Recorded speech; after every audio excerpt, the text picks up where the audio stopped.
दर्शकों, श्रोताओं और मित्रों, मनोकामना ज्योतिष चैनल पर मैं पंडित ब्रजेश चंद्र पाठक आज बिल्कुल नया टॉपिक, एकदम रोचक जानकारी आपके शंका समाधान के लिए एक से एक गोचर फल के अनुसार और उसके प्रसंग को निकाल करके, जो कि जिन चीज़ों से आप अनभिज्ञ हैं वैसी चीज़ों से आपको हम अवगत कराते हैं। और हमारी चैनल पर अगर आप पहली बार आए तो सब्सक्राइब कर लें, बेल आइकन दबा लें। इस तरह की मार्मिक जानकारी, रहस्यमयी जानकारी, गूढ़ से गूढ़तम जानकारी आपको इस चैनल के द्वारा प्राप्त होते रहता है। इसके पूर्व में जिसको कि आप बिल्कुल अच्छी तरह से सराह रहे हैं और काफ़ी शेयर, लाइक, सब्सक्राइब कर रहे हैं आप लोग, इसके लिए बहुत बहुत धन्यवाद। देखिए, कल के वीडियो में मैंने आपको केतु के बारे में सार गर्भित बात से आपको अवगत कराया था। खास करके केतु की 5वीं दृष्टि की विशेषता और विलक्षणता और इनके अधिदेवता चित्त केतु के बारे में आपने जाना। केतु के दूषित होने पर चित्त केतु की पूजा से केतु के दोषों का शमन और परिहार कैसे होता है उसके बारे में भी आपने जाना। आज हमारा जो टॉपिक है, शनि जो 17 अप्रैल को उत्तरा भाद्रपद नक्षत्र में प्रवेश करेंगे और सिंह राशि वालों के लिए अष्टम स्थान में गोचर कर रहे हैं और इनकी तीसरी दृष्टि के बारे में हम विशिष्ट जानकारी आज हासिल करेंगे। सिंह राशि पर आप जैसा कि जान रहे हैं कि ढैया भी चल रहा है। इनकी तीसरी दृष्टि वर्तमान में क्या कुछ कह रहा है, क्या कुछ कर रहे हैं और आपके साथ क्या घटना घटने जा रही है उस पर हम प्रकाश डालेंगे। सभी ज्योतिषियों का आधार, व्याख्या का मेटर आप जानते हैं, राशि, नक्षत्र, ग्रह ही मुख्य रूप से होता है। सबकी अपनी अपनी शैली, सबका अपना अपना तौर तरीका रूबरू होने का होता है। कोई ज्योतिषी आपको सरलता से, सहजता से और सुगमता पूर्वक आसानी से आपके मन में बिठा देता है, बात को समझा देता है। किसी विद्या का अंत नहीं है। आप इस चौपाई को अवश्य सुने होंगे, पढ़े होंगे। हरि अनंत हरि कथा अनंता, कहि सुनहि सब बहुविधि संता। किसी भी विद्या का अंत नहीं है, सब अथाह है, अगाध है, अपार है, असीमित है, किसी का सीमा नहीं है। मित्रों, इस चौपाई का कहने का तात्पर्य ज्योतिष विद्या का भी अंत नहीं है। इसका सब अपने अपने ढंग से प्रस्तुतिकरण करते हैं और उसको देखते हैं आप। एक ही सब्जी, एक ही तेल, एक ही नमक माता बहन को दे दीजिए सब्जी बनाने के लिए, और एक ही चीज को वो लोग जब बनाते हैं, 4-5 माता अलग अलग कढ़ाई में अलग अलग ढंग से अपने हिसाब से बनाते हैं। सब वस्तु एक ही है, फिर भी सबका स्वाद कुछ न कुछ अलग हो जाता है। यही है ज्योतिषाचार्यों की शैली, उनकी काकू का प्रयोग, उनके बताने का तौर तरीका, उनकी योग्यता, उनकी विद्वता, उनकी शैली में झलकती है, जिससे कि आप वाकिफ होते हैं और उसको सुनकर आपका विश्वास जगता है, आपकी श्रद्धा होती है। तभी आप उस ज्योतिषों से अपनी भविष्यवाणी करवाते हैं, अपनी कुंडली का विश्लेषण करवाते हैं, प्रेडिक्शन करवाते हैं, जिससे कि आने वाले समय में आपको किसी तरह के संकट, आफत, विपत्ति आने वाले हो तो उसको किस तरह से सरलता से, सहजता से, सुगमता से, किस मेडिटेशन से, किस जप तप अनुष्ठान, किस पाठ से आप दूर कर सकते हैं, किस रत्न से, किस माला से, किस व्यवहार से उन सब चीजों के दोष का परिहार हो सकता है, इसके बारे में आप विस्तृत रूप जानते हैं। शनि केतु आपके पूर्व जन्म के कर्म को भी दर्शाता है। ज्योतिष शास्त्र इसका वर्णन आया है। केतु शनि कहाँ पर बैठा है आपका और कैसा फल देने जा रहा है। शनि के बारे में आप जैसा जानते हैं, इस घोर कलयुग में शनि को न्यायाधीश की उपाधि दी गई है। ये दंडाधिकारी हैं, दूध का दूध, पानी का पानी कर देने वाले हैं। जो गलत तरीके से पैसा कमाता है तो उसको बिल्कुल दंडित करते हैं। हाय तौबा मचाने लगता है, छटपटाने लगता है, तड़पने लगता है और बिलखने लगता है, रोने लगता है, दर दर भटकने लगता है। ये शनि का ही दंड है। शनि का दंड बहुत ही अचूक होता है। इसलिए पूर्व जन्म का अगर आपका कर्म सही है, वर्तमान का सही है, तो शनि की दशा अंतर्दशा ढैया भी अगर आप चल रहा है तो आपके भाग्य में 4 चांद लग जाते हैं। अगर जिसका मार्केश है, कर्क लग्न हो, सिंह लग्न हो, या शनि राहु युति हो, पाप ग्रह की युति हो जाने से कुछ और गलत भाव बैठने से उस भाव को नष्ट कर देते हैं। उस भाव से संबंधित फल आपको पाता नहीं, शुभ नहीं मिल पाता, और पूर्व जन्म के कुकृति को ये दर्शाते हैं। पिशाच बाधा बनता है, इसको शापित कुंडली बोलते हैं। किस भाव में है, किस भाव का शाप आपकी कुंडली में है, आदि आदि को समझने के लिए आप हमसे अपॉइंटमेंट कॉल करके ना व्हाट्सएप नंबर पर अपना डिटेल डालकर ले सकते हैं। मेरा व्हाट्सएप नंबर 9755090269 है। कॉल करके ना करें, क्योंकि आप ही के पूजा पाठ आदि में व्यस्त रहते हैं, सत्संगी हैं, आप कथा प्रवचन संगीत में कुछ सुनना चाहते हैं, उसके लिए बुकिंग करना चाहते हैं तो आप हमारे चैनल पर जाकर देख सकते हैं, जिस चैनल का नाम है BC पाठक भागवत कथा। मित्रों, शनि की तीसरी दृष्टि के बारे में अब आप लोग सुनिए ध्यान से। अगर प्रथम भाव में शनि है और किस राशि में, काल पुरुष के अनुसार प्रथम भाव में शनि नीच का हो जाता है, तो ऐसे लोगों की मानसिकता, ऐसे लोगों की विचारधारा अगर शुभ दृष्टि ना हो तो नकारात्मकता आपके मन में आ सकता है, उत्साहहीनता आपके मन में पैदा हो सकती है, और अनमयस्कता आपके साथ हो सकती है। कभी आप बिल्कुल दत्तचित्त होकर कार्य करते हैं, बिल्कुल कर्मवादी बन जाते हैं, तो कभी बिल्कुल तटस्थ और निष्क्रिय हो जाते हैं। इस तरह के गुण अवगुण दोनों देखने को मिलते हैं। शुभ हैं तो ऐसे जातक को अथक परिश्रम करना पड़ता है, फिर धीरे धीरे सफलता प्राप्त होती है।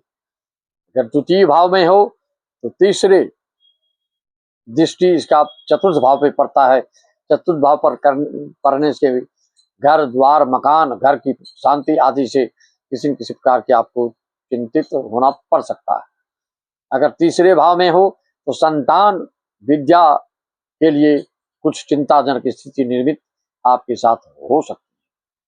अगर चतुर्थ भाव में जिसके शनि बैठते हैं तो उनको शत्रु, ऋण, पीड़ा, केस, मुकदमा लंबी अवधि तक पछाड़ने वाले, पीछे करने वाले होते हैं। मित्रों, अगर पंचम भाव में शनि बैठा हो तो आपको कुटुंब, परिवार से, रिश्तेदारी से कहीं न कहीं दूरियां पैदा करते हैं, और पत्नी से भी अलगाव की स्थितियां निर्मित कर सकते हैं। अगर षष्ठम भाव में बैठता हो तो अष्टम भाव पर दृष्टि पड़ने से आपके आयु के मामले में कुछ दिक्कत हो सकता है, तो पैतृक संपत्ति के मामले में कुछ सावधानियां बरतनी आपको पड़ सकती है। अगर सप्तम भाव में शनि हो तो इसे भी यह दाम्पत्य जीवन में विचारधारा को जमने नहीं देता, सामंजस्य बैठने नहीं देता है। लेकिन रोजगार, उद्योग, धंधा के लिए सप्तमस्थ शनि शुभ फल देता है, और पति को लड़की को लड़का, लड़का को लड़की धार्मिक मिलते हैं, लेकिन दोनों की विचारधारा में टकराव होने की संभावना होती है। अगर स्वराशित शनि यहाँ हो तो सस्य योग बनता है। पश्चिम दिशा से आकूत धन संपदा, रियल एस्टेट और हार्डवेयर चीजों से संबंधित, या कोयला कारखाना और लेदर के कारखाने, लकड़ी, फर्नीचर आदि के फॉरेस्ट विभाग में ऐसे लोगों के लिए बहुत शुभ परिणाम देने वाले होते हैं। अष्टम भाव में शनि हो तो आपको धीरे धीरे तरक्की होने देता है, क्योंकि इनकी तीसरी दृष्टि दसम भाव पर पड़ता है, कर्म भाव पड़ता है। तो आपके कर्म भाव में तीव्रता से, शीघ्रता से, तेजी से उन्नति होने से ये रोकते हैं, लेकिन धीरे धीरे उन्नति आपके करते चले जाते हैं। नवम भाव में हो तो आपके रोजगार, उद्योग, धंधा, भाग्य उदय जो होता है वह धीरे धीरे हो सकता है। अगर लग्नेश होकर शनि नवम भाव में बैठे तो ऐसा आदमी धार्मिक, आस्तिक, सात्विक और विशिष्ट विद्वान, विशेष योग्यता वाले और विद्वता वाले होते हैं, और अपनी योग्यता की यश कीर्ति फैलाने वाले होते हैं। समाज में नाम, यश, कीर्ति फैलता है। दसम भाव में कारक शनि बैठने से शुभ हो तो आपके कर्म क्षेत्र में आशातीत सफलता को प्राप्त कराने वाले होते हैं। दसम से बैठ के द्वादश स्थान में मित्र से संबंधित, विदेश से संबंधित चीजों में रुकावट पैदा करते हैं। एकादश में शनि हो तो ये आपको लग्न पर दृष्टि डालते हैं। लग्न में अनमयस्कता, लग्न में उत्साहहीनता आपको हो सकती है। एकादश भाव का शनि बहुत शुभ होता है, उसे छोटे मोटे कार्यों से ज्यादा पैसा देने वाले ये होते हैं, कम पूंजी लगाकर पैसा कमाने के योग ये देते हैं। द्वादश में शनि बैठे तो धन भाव पर इसकी दृष्टि पड़ती है, तो कुटुंब परिवार से कुछ अलगाव हो सकता है, धन के संग्रह करने में आपको दिक्कत हो सकती है, मुख्य रोग से संबंधित आपको कोई दिक्कत हो सकता है। तो इसका अब परिहार, इसका निराकरण, इसका उपाय शांति के आप जानते हैं वैदिक ज्योतिष में अलग है, लाल किताब का अलग है। तो लाल किताब के बारे में आप लोग बहुत उत्सुक रखते हैं, तो उसके बारे में मैं बता रहा हूँ।